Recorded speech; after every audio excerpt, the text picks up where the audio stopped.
मुंबईच्या रस्त्यावर पडलेल्या खड्ड्यांनी काल एकाचा बळी घेतला आणि त्यानंतर मुंबईतल्या रस्त्यांवर पडलेल्या खड्ड्यांचा प्रश्न पुन्हा एकदा अधोरेखित झालेला आहे। आपण सध्या विक्रोळीमध्ये आहोत। मनसेच्या कार्यकर्त्यांनी या ठिकाणी आपण पाहतोय चक्क गणपतीचा आहे तो खड्ड्यांच्या निरीक्षणासाठी त्यांनी या ठिकाणी अवतरलेला आपल्याला पाहायला मिळतोय। मनसेचे कार्यकर्ते ते विक्रोळीच्या प्रमुख भागांमध्ये हा गणपती घेऊन जात आहेत आणि इथे गारणं आहे, कोकणातलं जे गारणं असतं ते गारणं घातलं जातं आहे आणि पालिकेला गणपतीला साकडं घातलं जातं आहे की पालिकेला आता तरी हे खड्डे बुजवण्याची बुद्धी आहे ती येऊ दे। आपल्यासोबत इकडे कार्यकर्ते आहेत, त्यांच्यासोबत जाणून घेऊया नेमकी त्यांची भूमिका काय आहे। मला सांगा, खड्डे आहेत विक्रोळीमध्ये 100 ते 200 खड्डे आहेत, त्याच्यापेक्षा जास्त खड्डे देखील आपल्याला पाहायला मिळतात। काल एकाचा बळी देखील गेलेला।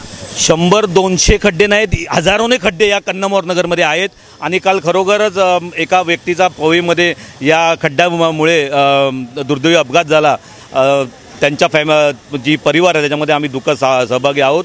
पण आम्ही हा जो आज गणपतीलाच रस्त्यावर थेट आणला याचं कारण असं आहे की 5-6 वर्षापासून या रस्त्यांची अवस्था अशीच आहे आणि ही लोक नवीन टेक्नॉलॉजी आणून खड्डे बुजवतात म्हणून सांगतात। यावेळी पण त्या लोकांनी सांगितलं की आम्ही मॅस्टिक ही नवीन टेक्नॉलॉजी आणली आहे, पण खऱ्या अर्थाने फसवतायत। मॅस्टिक ही 10-12 वर्ष अगोदरची टेक्नॉलॉजी आहे, पण ही लोक फसवून पुन्हा एकदा मॅस्टिक लावून आमच्या विक्रोळीकरांना त्यांच्या चेहऱ्यावर काळं फासतायत। नक्कीच आणखी काही कार्यकर्ते त्यांच्याशी आपण संवाद साधूया। मला सांगा, 100 ते 200 खड्डे आहेत असं पालिकेने काही दिवसांपूर्वी घोषित केलेलं होतं, परंतु विक्रोळीतच परिस्थिती पाहिली तर त्याच्यापेक्षा जास्त खड्डे पाहायला स्वतः गणपती बाप्पा सांगतायत मी पृथ्वीवर आलोय की चंद्रावर। याच्यातूनच तुम्हाला कळतंय। आणि हे सरकार स्वतःला हिंदुत्ववादी सरकार समजतंय, पण त्यांना त्या हिंदू देवतांच्या कुठल्याही पूजेचा पहिला मान ज्या गणपती बाप्पाला असतो त्या गणपती बाप्पाचं आगमन त्या खड्ड्यातनं करतायत। हे कसलं यांचं हिंदुत्व? अरे गणपती बाप्पा विचारतायत मी पृथ्वीवर आलो की चंद्रावर। जर आपण पाहिलं तर महिनाभरावर गणपती आलेला आहे। तुम्ही एक महिला आहात, तुम्ही नेहमी या रस्त्यांवरून प्रवास करत असता, काय वाटतं तुम्हाला या खड्ड्यांमुळे?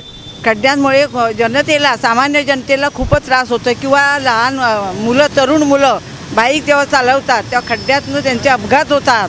आणि गणपतीसाठी सुद्धा ही लोक जे आहे सरकार ते आयत्या वेळी काहीतरी करतं आणि आमची टेक्नॉलॉजी आहे, कसली टेक्नॉलॉजी, ह्यांची टेक्नॉलॉजी काय आहे ती गणपती बाप्पांनी समोर आणून त्यांचं पितळ उघडं पाडावं आणि त्यांना सद्बुद्धी द्यावी ही गणपती बाप्पाची विनंती आहे। आणि म्हणून आमच्या या सगळ्या महाराष्ट्र नवनिर्माण सेनेच्या पदाधिकाऱ्यांकडे सामान्य जनतेसाठी आमचा पक्षच पहिला प्रत्येक वर्षी अनेक वर्ष आम्ही आंदोलन करतो वेगवेगळ्या प्रकारचे, पण यासारखं एवढं चिवट आहे, दासट आहे, त्यांना काही उरलंच नाही त्यांना। आता मी चांगल्या भाषेत बोलू की वाईट कर, पण त्यांना जर दया नाही पण लाजही नाही बाबा आपण काहीतरी चुकीचं करतो हे वाटतच नाही त्यांना।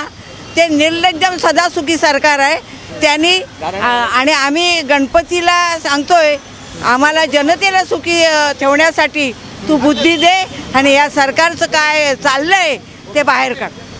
नक्कीच जर आपण पाहिलं काल खऱ्या अर्थाने काल काही इकडच्या जे राज्यकर्ते आहेत म्हणजे जे शासनावर बसलेले आहेत, महाराष्ट्राच्या राज्यावर बसले आहेत, त्यांनी इकडे काल 1:30-2 वाजता गाडी आणून डांबराची रस्ते बुजवतोय असं दाखवण्याचा प्रयत्न केला। खऱ्या अर्थाने आमचं जे आंदोलन आहे ते खड्डेमुक्त नाही आहे तर चांगल्या रस्त्यांसाठी आहे। 10-12 वर्षापासून जर विक्रोळीची जनता या खड्ड्यामय रस्त्यातून चालते आहे तर त्यांना नवीन रस्ते अपेक्षित आहे। हे आमचं आंदोलन खड्ड्यासाठी नाहीच आहे, हे आमचं आंदोलन आज चांगल्या रस्त्यासाठी आहे आणि लवकरात लवकर हे चांगले रस्ते या विक्रोळीकरांना, कन्नमवासीयांना मिळाले पाहिजे त्याच्यासाठी आहे। परत जा। नक्कीच हे जे आंदोलन आहे ते खड्ड्यांसाठी नाही तर चांगल्या रस्त्यांसाठी आहे असं विक्रोळीकरांचं म्हणणं आहे। इथल्या मनसे कार्यकर्त्यांनी गणपती बाप्पांनाच थेट या ठिकाणी खड्डे जे दाखवण्यासाठी या ठिकाणी आणलेले आहे आणि सूचक इशारा पालिकेला दिलेला आहे। जर हे खड्डे वेळेत बुजले नाहीत तर यापेक्षा देखील उग्र आंदोलन आहे ते मनसे यापुढे छेडणार आहे। अमोल पेंडेकर, झी मीडिया, मुंबई।